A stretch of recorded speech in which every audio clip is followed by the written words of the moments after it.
Hello students, now I'm going to talk about PBR 322. This is a plasmid vector commonly used in RDNA technology, and it's having a double-stranded circular genome having a size of around 4,361 base pair.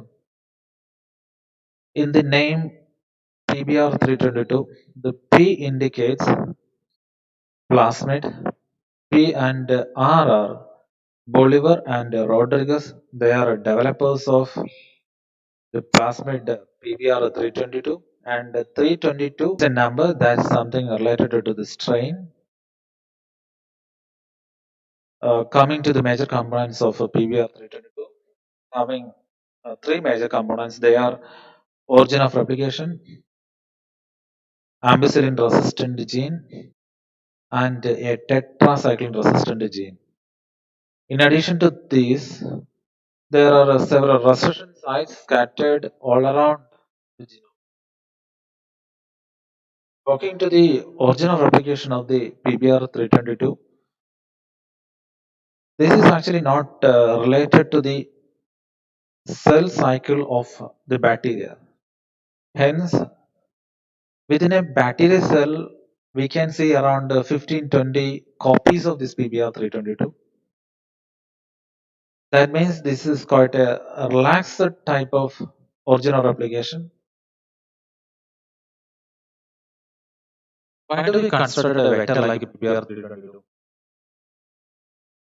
Because during the early days, we have depended on some of the natural vectors like COL-E1 and PSC 101 for cloning purposes, and they are small in size. Because of the small in size, only a limited size of the DNA fragment only can be introduced into these natural vectors. Another problem related to natural vectors, they're having limited number of recession endonucleases. Because of the limited number of recession endonucleases sites on it, we cannot introduce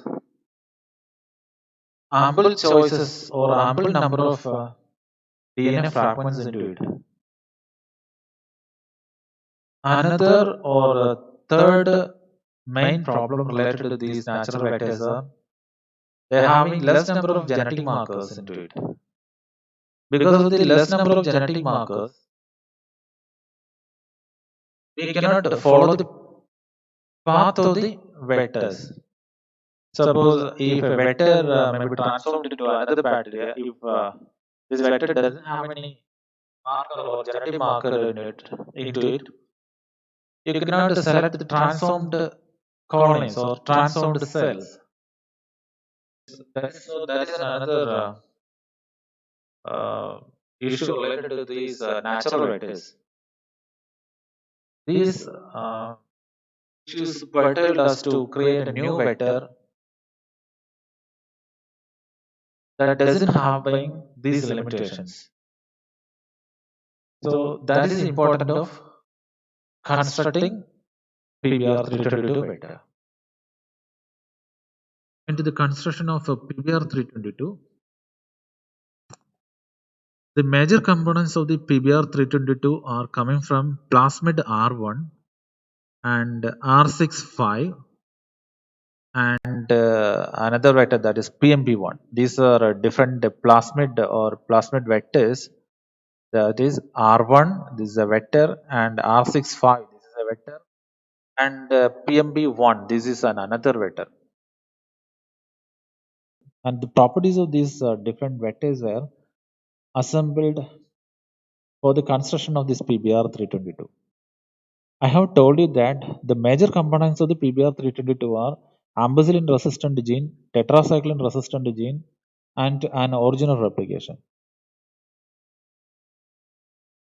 Ampicillin resistant gene that is actually coming from the plasmid R1, tetracycline gene that is coming from R65 plasmid, and origin of replication of this PBR 322 is coming from PMB1. So coming to the Construction of the PBR 322. This is the schematic representation of the construction of it. See the R65, PMB1 and R1. I have already told you that ampicillin resistant gene is coming from R1, tetracycline resistant gene is coming from R65, and origin of replication is coming from PMB1. So we can start from here. That means from R65, it's having tetracycline resistant gene. The size of this R65 is cumbersome, so you have to cut or trim some of the unwanted regions. So these unwanted regions may be trimmed off and recirculated. Then there develops a new vector. That vector is known as PSC 101. That means uh, PSC 101 had been constructed from R65 by removing some of the unwanted regions of R65. Okay, so this PSC 101 having lesser size than that of the R65. Next, coming to the PMB1, I have told you that original replication of the PBR 322 is coming from PMB1. The same issue is persists here also, that is the PMB1 is also having so many unwanted regions. So you have to remove those regions and recircularize that to develop a new vector, new small vector, that is PMB8. This PMB8 still having original replication. It's also having one echo-R1 recession endonuclease site. Here in the case of PSC 101, the tetracycline resistant gene that was flanked by echo-R1 sites. See, this is one echo-R1 site, this is another one, and this is the tetracycline resistant gene. So in the next step, you have to treat this PSC 101 with the echo-R1 recession enzyme. By treating it with that enzyme, you can excise this particular region having tetracycline resistant gene. So you have to excise this region, and that region to be introduced into the echo-R1 site of the PMB8. Okay, see, fragment starting from echo-R1 tetracycline resistant gene to echo-R1, and that fragment need to be introduced into the echo-R1 site of the PMB8 vector. Then there develops another vector that is known as PMB9. PMB9 having features of both R65 and PMB1. That means PMB9 having original replication of the PMB1 and tetracycline resistant gene of R65. Next, I have told you that ampicillin resistant gene that is actually from R1 vector. This ampicillin resistant gene actually resides in a transposon, that is a TN3, within the R1 plasmid. By transferring that TN3 into COL-E1 vector, that's another vector. You have to transfer, you have to introduce that TN3 gene region into the COL-E1. Then there develops another vector that is a PSF2124. It's having that TN3 transposon. That transposon having ampicillin. Next process is that you have to transfer this TN3 transposon into the PMB9 vector or 9 plasmid. By transferring TN3 transposon into the PMB9 plasmid, there develops another vector that is known as PBR312. This PBR312 having gene regions of R1 vector, R65 vector, and PMB1 vector. See, this is the ampicillin resistant gene that is of R1 plasmid, tetracycline resistant gene that is of R65, origin of replication that is of PMP1. Uh, One of the problem of this PBR3 is that it's a large plasmid and also having unwanted regions and unwanted restriction site into it. So you have to rearrange it by removing some of the unwanted regions. And there forms another vector that is PBR 313 with all those three main characters that is ampicillin resistant, tetracycline resistant, and origin of replication.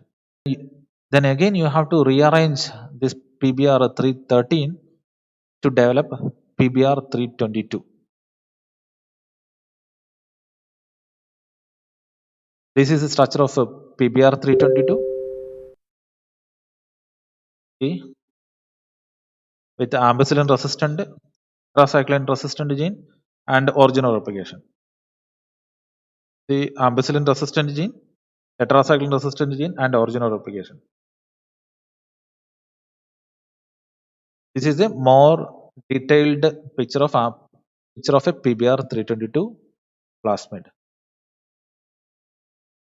After the development of PBR 322, the entire sequence of it may be sequenced, and from that it had been known that around 40 different resident sites are present within the PBR 322, of which around 11 resident sites are present within the tetracycline resistant gene region, and 2 are present within the tetracycline resistant promoter region, and considering about the ampicillin resistant gene region, it occupies around 6 resident sites within it. So altogether, 11 plus 2, 13 resident sites are present within the tetracycline resistant gene, and 6 sites are present within the ampicillin resistant. So altogether, around 19 resident sites are present within these selectable marker regions. These are much more important in the case of cloning purposes. If we choose any one of these resident sites for introducing your foreign DNA or foreign gene into the PBR322, then those region may get inactivated, or those selectable marker get inactivates, and then that will become sensitive one. Suppose if you have chosen this BAMH1 for introducing a foreign DNA into the PBR322, then this tetracycline resistant gene will become disrupted, and it will become tetracycline sensitive one. So you are a vector with the foreign DNA inserted one within this BAMH1 region having tetracycline sensitive properties. Hence, this property can be utilized for selection processes, and this characteristic is known as insertional inactivation. This is just an evolution of different plasmid vectors from PBR 322. Various plasmids like cosmid, protein purification proteins, protein purification plasmids like PGX, and another expression vectors like PET, PBAT, PTET, PGEM, fragment like lambdas of etc. can be considered from this PBR 320. This is just a schematic representation of it. Okay, that's all.